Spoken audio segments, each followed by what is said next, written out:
1 kilo தக்காளிம்மா. இது தக்காளி ஊறுகாய் செய்ய போகிறோம். எப்படி செய்யலான்னு பார்க்கலாம் வாங்க.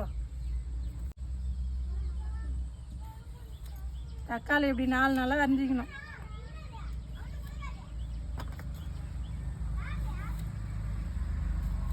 ஒரு கிலோ தக்காளி அரிஞ்சு வச்சுக்கிறோமா பாருங்கள். இதே மாதிரி 4 நாளாக அரிஞ்சிக்கணும். அரிஞ்சு வச்சுக்கின்னு பாருங்கம்மா. அரிஞ்சு வச்சுக்க தக்காளியே அடுப்பில் வச்சுக்கலாம். வச்சுக்கிட்டு நல்லா ஈரப்பதம் போகிற அளவுக்கு வதக்கணுமா. புளியை அதில் சேர்த்துக்கலாமா. எதுவும் தண்ணி ஊற்றக்கூடாது, எண்ணெய் ஊற்றக்கூடாது. அப்படியே வதக்கணும். அப்படியே வதக்கி இறக்கணும்.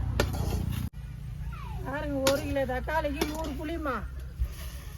தக்காளி சேர்த்து புளி சேர்த்த தக்காளி நல்லா வதக்கி எடுக்கணுமா. வதக்கி அரைச்சி வச்சுக்கணும்னா இது ஒரு 4 மாதம்னா கூட நல்லா இருக்குமா. வெளியே வச்சு சாப்பிட்லாம். ஃப்ரிட்ஜிலே வைக்க வேண்டியதில்லை. தக்காளியும் புளியும் நல்லா வதங்கிச்சுமா. பாருங்கம்மா, இதே மாதிரி தண்ணிலாம் பிரிஞ்சு வர அளவுக்கு நல்லா வதக்கணுமா. வதக்கி நல்லா இறக்கி வச்சுக்கலாம். இப்போ பாருங்கம்மா, நல்லா வதங்கிச்சு. மிக்ஸி ஜாரில் போட்டு வச்சுக்கிறேன். இது போட்டு அரைச்சிக்கலாம். கடுகு வெந்தயம் வறுத்துட்டு நல்லா அரைச்சி வச்சுக்கிறோமா. போட்டுக்கலாம். 40 கிராம்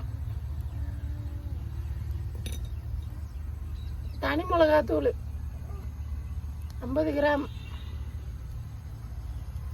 மொத்தம் போட்டு ஒன்றா மிக்ஸ் பண்ணி அரைச்சிக்கலாம். உப்பு சொல்கிறதுக்கு மறந்துட்டோமா. உப்பு இதை கூட சேர்த்து அரைச்சிக்கணுமா. நல்லெண்ணெய்மா 1/4 லிட்டரு இது ஊற்றிக்கலாம்.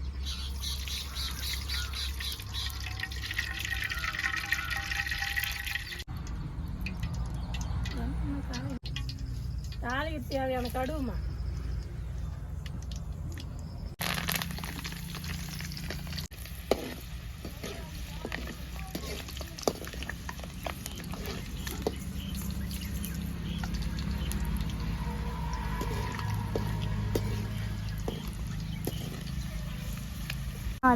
பூண்டெல்லாம் வதங்கிச்சுமா.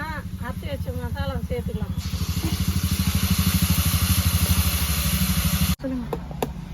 பாருங்கம்மா, எண்ணெய் பிரிய நல்லா வதக்கணும். வதக்கி வச்சாதான் அருமையாக இருக்கும். வைக்க தேவையில்ல. வெளியே வச்சு சாப்பிட்லாம். சாப்பாட்டுக்கு சாப்பிட்லாம், தோசைக்கு சாப்பிட்லாம், இட்லிக்கு சாப்பிட்லாம்.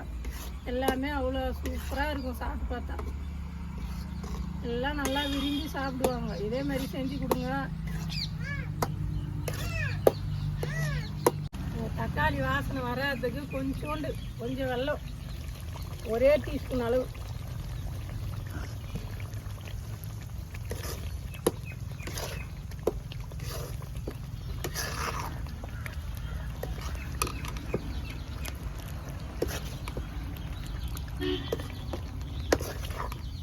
தக்காளி ஊறுகாய் ரெடிமா. இந்த ஊறுகாய்க்கு எண்ணெய் இப்படி தாம்மா இருக்கணும். அப்போ தாம்மா நல்லாயிருக்கும். வெளியே வச்சு சாப்பிட்லாம். வீட்டில் ஃப்ரிட்ஜில் வைக்க வேண்டியதே இல்லை. நம்ம வீட்டில் குழம்பு செய்யலைனா கூட குழந்தைங்க ஸ்கூல் போகிற குழந்தைங்களுக்கு கொஞ்சம் அள்ளி போட்டு கொடுத்து அனுப்பலாம். இட்லிக்கு, தோசைக்கு, சாப்பாட்டுக்கு எல்லாத்துக்குமே வச்சு சாப்பிட்லாம். நல்லாயிருக்கும்.